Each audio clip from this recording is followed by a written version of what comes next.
بسم اللہ الرحمن الرحیم، السلام علیکم۔ آپ دیکھ رہے ہیں روزنامہ آزادی کا ڈیجیٹل ایڈیشن اور پروگرام تعارف کے ساتھ میں سردار ذوالفقار علی اور میرے ساتھ شریک گفتگو ہیں جاوید اقبال ہاشمی، جو اس پروگرام کے مستقل مہمان ہیں، تجزیہ نگار ہیں، محقق ہیں، کالم نگار ہیں۔ یہاں میزبان تو بدل سکتا ہے لیکن میزبان کی جو تحقیق ہے وہ ہمیشہ سے جاری رہتی ہے۔ اور آج ہم بات کریں گے اپنے پروگرام تعارف میں 1996 میں جو انتخابات ہوئے ان کے اوپر۔ اس کے اوپر جاوید ہاشمی صاحب نے جو ہے وہ اپنی تحقیقات مکمل کی ہوئی ہے، لیکن پھر بھی اگر آپ سمجھیں کہ اس میں کوئی اپڈیٹ آپ دینا چاہیں ہمیں تو آپ دے سکتے ہیں، اس کو ہم فیڈ بیک کے طور پر ضرور شامل کریں گے۔ ہاشمی صاحب بہت شکریہ۔ یہ 96 میں انتخابات ہوئے، لیکن اس سے پہلے کچھ واقعات ہوئے، مثلا بیرسٹر سلطان محمود چودھری اس سے پہلے پیپلز پارٹی میں شامل ہوئے، ان کی کون سی جماعت تھی، وہ کدھر گئی، پاکستان پیپلز پارٹی کی کیا صورتحال بنی، پاکستان میں کس کی گورنمنٹ تھی، اس کے اوپر پہلے بات کریں، پھر ہم آئیں گے کہ 96 میں کون لوگ تھے اور کیا ہوا۔ بہت شکریہ سردار ذوالفقار صاحب۔ جو 1990 کی دہائی ہے وہ آزاد کشمیر کے سیاسی منظرنامے کے لیے بڑی اہمیت کی عمل ہے کہ خورشید صاحب مرو کے انتقال کے بعد لبریشن لیگ جو ہے وہ قیادت کے فقدان کا شکار ہو گئی تھی، اور بیرسٹر سلطان محمود چودھری صاحب نے اپنی جماعت جی آزاد مسلم کانفرنس جو ہے وہ لبریشن لیگ میں ضم کر دی تھی، اور ایک الیکشن وہ لبریشن لیگ کے ٹکٹ پر 1991 کا لڑے، اور تھوڑے عرصے بعد انہوں نے محترمہ بے نظیر بھٹو کی دعوت پر وہ پاکستان پیپلز پارٹی میں شامل ہو گئے اور لبریشن لیگ کو پیپلز پارٹی میں ضم کر دیا، اور مختصر عرصے کے بعد انہیں پاکستان پیپلز پارٹی کا آزاد کشمیر میں صدر بنا دیا گیا۔ یہ محترمہ بے نظیر بھٹو صاحبہ کی بیرسٹر سلطان محمود چودھری پر خصوصی شفقت اور اعتماد کا اظہار تھا، اور اس کا فائدہ بھی ہوا کہ بیرسٹر سلطان محمود چودھری صاحب کے آنے سے پاکستان پیپلز پارٹی جو ہے وہ آزاد کشمیر کے اندر ایک بڑی پارٹی کے طور پر سامنے آئی۔ 1990 کی دہائی میں ایک اور واقعہ بھی رونما ہوا تھا کہ مسلم کانفرنس کی جو حکومت تھی 91 سے 96 تک، اس میں سردار سکندر یاد خان صاحب صدر تھے۔ ٹھیک ہے، 1995 میں اچانک انہوں نے صدارتی منصب سے استعفیٰ دیا اور پھر دوبارہ وہ صدر منتخب ہو گئے۔ ٹھیک ہو گیا۔ یہ معاملہ بعد میں عدالت میں گیا، اور پھر عدالت نے ان کا انتخاب درست قرار دے دیا جی کہ ایک بندہ جو ہے نا وہ اس نے استعفیٰ دیا ہے تو پھر وہی منتخب ہو رہا ہے، اور استعفے کی وجہ بہرحال عدالت نے یہ قرار دیا جی کہ یہ ان کا استحقاق کا اسمبلی کا اسمبلی کا استعفیٰ اختیار ہے۔ دینا بھی ٹھیک بات ہے۔ تو بعد میں پھر پاکستان پیپلز پارٹی کی جب حکومت بنی تو انہوں نے مواخذہ کیا، اور سردار سکندر یاد خان صاحب کے خلاف عدم اعتماد کی تحریک کامیاب ہوئی۔ ٹھیک ہو گیا۔ 1996 میں پاکستان میں ایک مرتبہ پھر پیپلز پارٹی کی حکومت قائم ہو چکی تھی، ٹھیک ہے، اور پاکستان پیپلز پارٹی کی حکومت قائم ہونے کی وجہ سے آزاد کشمیر کے اندر پیپلز پارٹی کی حکومت کے قیام کے حوالے سے راستہ ہموار تھا۔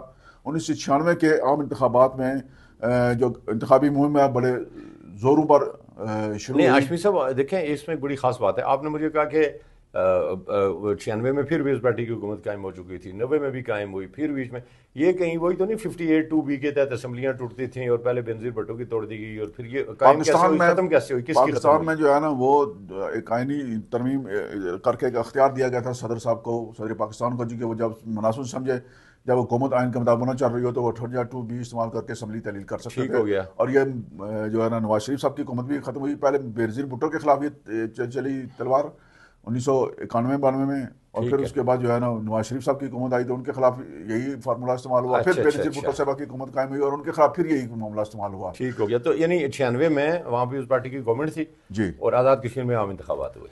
1996 میں عام انتخابات ہوئے، اور ٹھیک ہے، چونکہ 91 سے 96 تک مسلم کانفرنس کی حکومت تھی، اور جب کوئی پارٹی حکومت میں ہوتی ہے تو وہ عوام کی توقعات پر پورا اترتی ہے یا نہیں اترتی ہے، عوام کے پاس جاتی ہے تو پھر عوام فیصلہ کرتے ہیں کہ ان کا اندازے کو بنانی 5 سال کا کیسا رہا، ان کا رویہ کیسا رہا اور ان کا طرز عمل کیسا تھا۔ تو جو 91 سے 96 تک کا دور ہے یہ مسلم کانفرنس کی تاریخ کا جو ہے نا بدامنی، بے چینی اور افراتفری کا دور قرار دیا جاتا ہے۔ گورننس نام کی کوئی چیز ہی نہیں تھی۔ نہیں ہاشمی اور صاحب، آپ ایک بات کیوں نہیں کہہ دیتے، کھل کے اظہار کر دیں کہ آزاد کشمیر کی حکومتیں اسلام آباد کی چھتری کے نیچے پرورش پاتی ہیں؟ یہ جو سوال آپ کے ذہن میں سوچتے رہتے ہیں، آپ یہ نہیں دیکھتے کہ میں کس تناظر میں بات کر رہا ہوں، وہ سوال آپ کے ذہن میں اچانک جو ہے وہ داغ دیتے اور ہیں۔ سوال کارکردگی اچھی ہو یا بری ہو، میں یہ گزارش کر رہا ہوں کہ جب پاکستان میں پیپلز پارٹی کی حکومت تھی تو پھر آزاد کشمیر کے اندر بھی فطری طور پر آج دن تک ایسا نہیں ہوا کہ آزاد کشمیر میں کوئی اور حکومت بنی ہو۔ تو میں یہی آپ سے جب عرض کر رہا ہوں جنرل کہ مشرف صاحب پاکستان میں تھے تو اس وقت مسلم کانفرنس کی حکومت 2 بار قائم ہو گئی۔ ٹھیک ہو گیا ہے۔ تو اس کا مطلب ہے کہ مسلم کانفرنس جو ہے وہ پرو اسٹیبلشمنٹ پارٹی تھی، اور اسٹیبلشمنٹ نے اپنی پارٹی کو ہی حکومت دی. اس کے بعد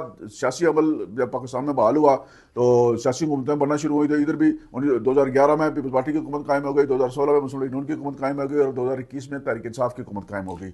یہ آزاد کشمیر کا المیہ ہے، آزاد کشمیر کا المیہ ہے، آزاد کشمیر کا یہ المیہ ہے کہ جو حکومت پاکستان میں ہوتی ہے اسی کی ہم خیال حکومت. یہی میں عرض کر رہا ہوں نا کہ آپ اس بات سے اتفاق کر رہے ہیں کہ آزاد کشمیر میں کارکردگی کی بنیاد نہیں بلکہ اسلام آباد کی چھتری کے نیچے حکومتیں قائم ہوتی ہیں. دیکھیں اقتدار تک پہنچنے کا شارٹ کٹ طریقہ یہی ہے کہ آپ اسلام آباد کی تائید حاصل کریں اور پھر اس کے ذریعے ان کی حمایت کے ذریعے نا وہ یہاں آزاد کشمیر میں بیٹھ جائیں اقتدار میں، اور پھر کچھ ڈیلیور نہ کریں. بہت کم ایسا ہوا ہے کہ آزاد کشمیر کی حکومتوں نے ڈیلیور کیا ہے.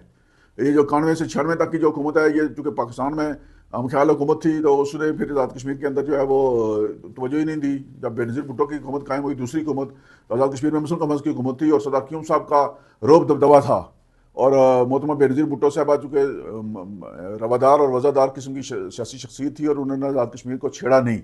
لیکن سردار قیوم صاحب نے بھی جو ہے نا وفاقی حکومت کے لیے کوئی بڑے مسائل پیدا نہیں کیے، لیکن آزاد کشمیر میں انہوں نے گورننس بہتر نہیں کی. اچھا، ترقی کی طرف توجہ نہیں دی. 96 کی اسمبلی میں کون لوگ آئے؟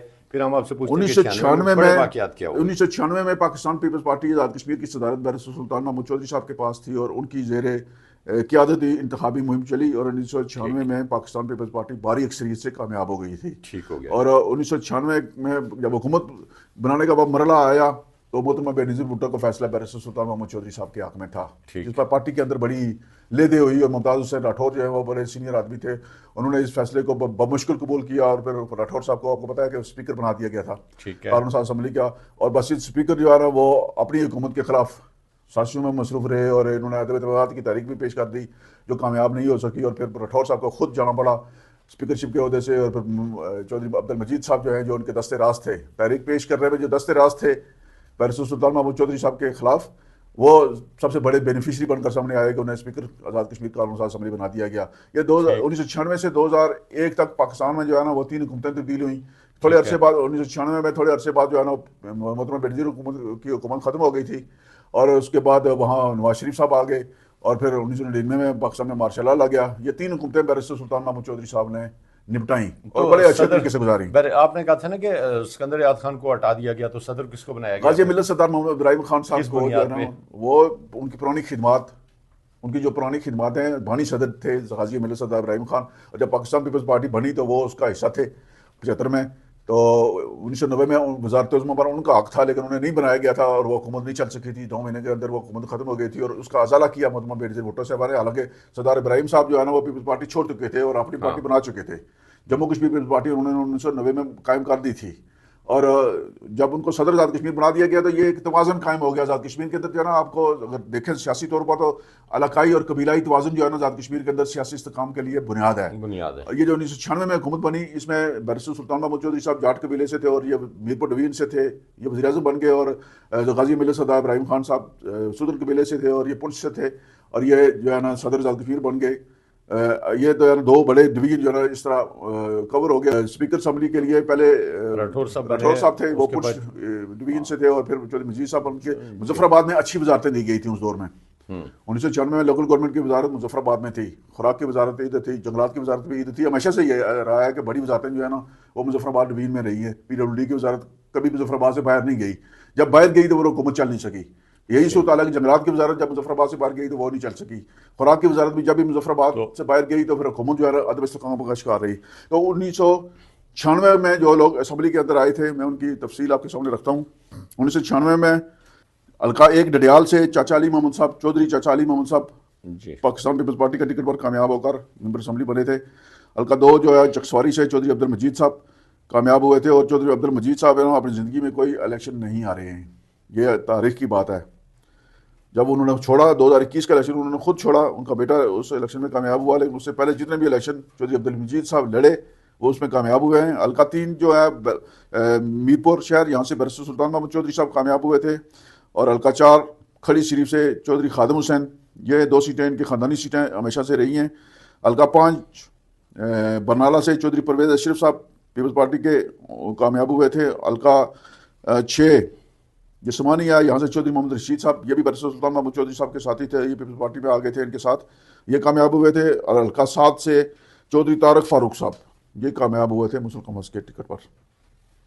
حلقہ 8 کوٹلی سے ملک محمد نواز صاحب مسلم کانفرنس کے ٹکٹ پر کامیاب ہوئے. حلقہ 9 سے سردار محمد نعیم خان صاحب یہ کامیاب ہوئے تھے مسلم کانفرنس کے ٹکٹ پر. اور حلقہ 10 سے سینسا سے راجہ محمد نصیر خان صاحب کامیاب ہوئے تھے. یہ پہلی بار اسمبلی میں آئے تھے 1996 میں مسلم کانفرنس کے ٹکٹ پر. اور حلقہ 11 چڑوئی جو ہے نا یہاں سے چودھری محمد یاسین صاحب کامیاب ہوئے تھے پاکستان پیپلز پارٹی کے ٹکٹ پر. باری اکثریت سے کامیاب ہوئے تھے جو یاسین صاحب 1996 میں. اور حلقہ 12 سے کھیرٹا ہے یہ حلقہ 12 یہاں سے چودھری رفیق نیت صاحب کامیاب ہوئے تھے پاکستان پیپلز پارٹی کے ٹکٹ پر. اور حلقہ 13 دیرکوٹ کا ہے یہاں سے سردار محمد عبدالقیوم خان صاحب کامیاب ہوئے تھے. حلقہ 14 جو ہے نا وسطی باغ یہاں سے عبدالرشید ترابی صاحب جو ہے نا یہ جماعت اسلامی کے سے ان کا تعلق تھا لیکن یہ یہاں سے اطاعت کی بنیاد پر مقامی ایڈجسٹمنٹ کی بنیاد پر براہ راست الیکشن کے ذریعے عبدالرشید ترابی صاحب جو ہے نا یہ 1996 میں کامیاب ہوئے تھے. اور یہ 1996 سے 2001 تک کی اسمبلی میں سب سے فعال رکن اسمبلی تھے اور انہیں بہترین ممبر اسمبلی کا ایوارڈ بھی دیا گیا تھا. یہ ایک کریڈٹ آزاد کشمیر کی اسمبلی کا کہ عبدالرشید ترابی صاحب نے اس دور میں بہت تاریخی کردار ادا کیا ہوا ہے. حلقہ 15 جو ہے یہ باغ کا شرقی حلقہ جو آج کا یہاں سے سردار قمر زمان صاحب کامیاب ہوئے تھے اور یہ اس وقت اس دور میں وزیر تعلیم رہے اور انہوں نے اس دور میں ایک بڑا تعلیمی پیکیج دیا تھا. حلقہ 16 جو ہے نا یہ حویلی کوٹا کا یہ میں بھول گیا ہوں معذرت چاہتا ہوں آپ سے کہ حویلی کوٹا کا نام سن کر میرے مجھے خوف طاری ہو جاتا ہے. یہاں سے راجہ ممتاز حسین راٹھور صاحب کامیاب ہوئے تھے. آپ گھبرایا نہ کریں حویلی کا خوف اتنا ہے صاحب رو دبا اتنا ہے کہ وہ حویلی کے لوگ جب مسلط ہو جاتے ہیں ان کو اتارنا بہت مشکل ہوتا ہے. اور نہیں گھبرائیں اللہ خیر کرے گا بس اللہ ہی خیر کر سکتا ہے وہ تو کوئی انسان کے بس کی بات نہیں ہے. حلقہ 17 عباس پور سے سردار محمد اصغر افندی یہ پیپلز پارٹی کے ٹکٹ پر کامیاب ہوئے تھے. حلقہ 18 اجیرہ کا حلقہ ہے یہ خان بہادر خان صاحب کامیاب ہوئے تھے کے خان صاحب. اور حلقہ 19 سے راولاکوٹ سے غازی ملت سردار محمد ابراہیم خان صاحب کامیاب ہوئے تھے. حلقہ 20 سے پاچوٹ سے سردار خالد ابراہیم صاحب کامیاب ہوئے تھے. حلقہ 21 پلندری سے ڈاکٹر محمد نجیم نقی صاحب کامیاب ہوئے تھے اور یہ پہلی دفعہ اسمبلی میں آئے تھے. حلقہ 22 سے سردار اختر حسین ربانی جو ہے یہ کامیاب ہوئے تھے پاکستان پیپلز پارٹی کے ٹکٹ پر. اور حلقہ 23 نیلم ویلی سے میاں غلام رسول صاحب کامیاب ہو کر آئے تھے. اور حلقہ 24 سے پہلی بار ممبر اسمبلی بنے تھے سید منظور حسین شاہ. حلقہ 25 مظفر آباد شہر سے خواجہ فاروق احمد صاحب کامیاب ہوئے تھے. حلقہ 26 کھاوڑہ سے چودھری لطیف اکبر صاحب کامیاب ہوئے تھے. اور حلقہ 27 چکار سے صاحبزادہ محمد اسحاق ظفر صاحب کامیاب ہوئے تھے. حلقہ 28 لیپا سے علی خان چغتائی صاحب نے کامیابی حاصل کی تھی. مہاجرین مقیم پاکستان کی نشستوں پر جموں 1 سے بلک اصغر اوان صاحب کامیاب ہوئے تھے. جموں 2 سے چودھری سلطان علی صاحب کامیاب ہوئے تھے. جموں 3 سے چودھری شوکت علی صاحب کامیاب ہوئے تھے. جموں 4 سے چودھری میاں محمد رشید صاحب کامیاب ہوئے تھے. جموں 5 سے حاجی چودھری جاوید اختر صاحب یہ کامیاب ہوئے تھے. اور جموں 6 حلقہ 34 ہے یہاں سے راجہ اسرار عباسی صاحب آپ کے دوست یہ کامیاب ہوئے تھے. ویلی 1 سے ثناء اللہ شیخ صاحب کامیاب ہوئے تھے. ویلی 2 سے غلام محی الدین دیوان یہ کامیاب ہوئے تھے. یہ بھی پہلی بار اسمبلی میں آئے تھے غلام محی الدین دیوان صاحب. حلقہ 37 سے ویلی 3 ہے یہ ایس محمد شاہ صاحب یہ کامیاب ہوئے تھے. ویلی 4 سے کامیاب ہوئے تھے جناب اقبال رزاق بٹ صاحب. اور ویلی 5 سے حمید مفتی صاحب کامیاب ہوئے تھے. اور ویلی 6 سے عبداللطیف سلیریہ صاحب کامیاب ہوئے تھے. خواتین کی نشستوں پر ممبران تھیں شگفتہ یاسمین بٹ صاحبہ, زمرد شریف صاحبہ, سیدہ گل صاحبہ, شمیم منظر صاحبہ اور محترمہ نورین عارف صاحبہ یہ خواتین کی نشستوں پر تھیں. علماء مشائخ کی نشست پر اس دور میں 1996 سے 2001 تک پیر علی جان شاہ صاحب جو ہے نا یہ علماء مشائخ کی نشست پر تھے. اوورسیز کی نشست پر محمد طاہر کھوکھر صاحب جو بعد جب ایم کیو میں چلے گئے تھے اور 2 بار ایم کیو کے ٹکٹ پر وہ منتخب ہوئے جموں 1 سے. یہاں یہ پیپلز پارٹی کے ٹکٹ پر اوورسیز کی نشست پر منتخب ہوئے تھے 1996 میں. ٹیکنوکریٹ کی نشست پر کامیاب ہوئے تھے سید شوکت حسین نقوی صاحب جو ڈپٹی اسپیکر بھی رہے اس دور میں اور پبلک اکاؤنٹس کمیٹی میں بھی رہے, بڑے جاندیدہ قسم کی شخصیت تھے. اور اس دور میں جو ہے نا 4 ضمنی الیکشن ہوئے تھے. ان میں شاہ غلام قادر صاحب کامیاب ہوئے تھے اقبال رزاق بٹ کی جگہ. اور ثناء اللہ قادری صاحب کامیاب ہوئے تھے پنڈی ویلی 5 سے. اور سردار اشرف صاحب کامیاب ہوئے تھے راولاکوٹ سے جب غازی ملت صدر منتخب ہو گئے اور ان کے وجہ سے جو سیٹ خالی ہوئی تو وہاں سے تو پھر ممتاز راٹھور صاحب کا انتقال ہو گیا تھا جی 99 میں. تو ان کی انتقال کی وجہ سے جو ہے نا وہ خالی ہونے والی نشست پر راجہ مبسوط ممتاز راٹھور صاحب جو ہے نا وہ کامیاب ہوئے تھے ضمنی الیکشن میں. تو یہ جو ہے نا تفصیل ہے سن 1996 سے 2001 کی جو اسمبلی ہے اس کی. اور صاحب یہ شہزادہ کوثر گیلانی بھی ممبر اسمبلی رہی وہ 2001 میں بنی تھی. یہ اس دور کی بات ہے جب آپ کی شعور نے آنکھ کھولا تھا اور آپ نے متحرک رپورٹنگ شروع کر دی تھی 2001 سے 2006 تک. نہیں، آپ کو پتہ ہونا چاہیے کہ میں 97 میں ڈسٹرکٹ یونین کا پریزیڈنٹ تھا مظفر آباد میں. ہم نئے آئے اور مجھے آج دن تک آپ کی یونینز کی سمجھ نہیں آئی. آپ خود ہی جو یونین بناتے ہیں، خود ہی صدر بن جاتے ہیں اور پھر آپ ساری زندگی اس کا عہدہ استعمال کرتے رہتے ہیں. آج دن تک کبھی آپ منتخب ہوئے ہیں کسی یونین کے صدر؟ میں ہمیشہ منتخب ہوا ہوں، آپ نامزد ہوئے ہیں. میں تو اس الیکشن پر یقین نہیں رکھتا، نہ میں آپ کی طرح ٹریڈ یونین کرتا ہوں. میری گزارش سن لیں، آپ کو یہاں پہ پروگرام میں بطور مہمان تجزیہ نگار بیٹھے ہیں. اس وقت اسمبلی کے اوپر بات ہو رہی ہے، اسمبلی کے اوپر بات کریں. آپ میزبان کو دبانے کی کوشش نہ آپ نے ووٹوں کی بات کی ہے، انتخاب کی بات کی ہے، تو میں نے لوگوں کو بتانے کی کوشش کی ہے کہ آپ جو ہے نا، میں نے آپ کو زبردستی نہیں ادھر بٹھایا اور نہ ہی میں یہاں مجھے اس بات کا پتہ ہے آپ حویلی والوں سے میں جبرن نہیں بیٹھا یہاں. آپ حویلی کے میں لوگوں سے خائف ہیں. جبری مہمان نہیں ہوں. اور بھئی آپ حویلی کے لوگوں سے خائف ہیں، لیکن آپ کو برداشت کرنا پڑے گا. ہم حویلی کے لوگوں سے خائف نہیں ہے. یہ بڑی اچھی بات کیا ہے کہ حویلی کے لوگ بہت باصلاحیت ہیں، بڑے اچھے لوگ، بڑے عظیم لوگ سر دھرتی نے پیدا کیے ہیں. مرحوم چودھری محمد عزیز صاحب جیسی عظیم شخصیات اس علاقے میں پیدا ہوئی ہیں. راٹھور صاحب، ممتاز حسین راٹھور صاحب اس علاقے میں پیدا ہوئے ہیں، اور آپ جیسے لوگ بھی ادھر ہی پیدا ہوئے ہیں. اس کے علاوہ آپ دیکھیں نا جی، چیف جسٹس ہیں صاحب خواجہ سعید صاحب، خواجہ شہاد صاحب، اور ڈاکٹر مختار صاحب جو ہے نا وہ آئی سی سی کے ہے نا، حاضر سروس جنرل بھی موجود ہیں اس علاقے کے. لیکن آپ بھی ہیں اس علاقے میں، مطلب علاقے کی خوش قسمتی عظیم شخصیات ہیں اور علاقے کی بد قسمتی آپ جیسے لوگ ہیں. پرنسپل سیکرٹری جو ظفر صاحب بیٹھے ہیں، پھر چودھری فرید صاحب ہیں. آپ کے وہاں نام گنتے جو ہے آپ اپنی مثال کیوں نہیں دیتے کہ پریس فاؤنڈیشن کا وائس چیئرمین، بانی وائس چیئرمین اور تا یاد مسلط وائس چیئرمین جو ہے وہ بھی اسی علاقے سے تعلق رکھتے ہیں. لیکن جی آپ نے مجھے قبول کیا، آپ کا بہت شکریہ. ناظرین، اگلے جو پروگرام ہوگا ہمارا، اس میں انشاءاللہ ہم بات کریں گے جو 2001 میں انتخابات ہوئے تھے، اس میں کیا صورتحال ہوئی. چونکہ ابھی ہاشمی صاحب نے بتایا کہ 99 میں پاکستان کے اندر مارشل لا لگ گیا تھا، تو پھر آزاد کشمیر کے اندر اسلام آباد کی چھتری کے جو اس کے جو اثرات ہوتے ہیں وہ کس طرف گئے، اور اس کے بعد کس طرح کی حکومتیں چلتی رہی ہیں، اس کے اوپر ہم بات کریں گے. اس وقت تک اپنا خیال رکھیے گا. اللہ نگہبان.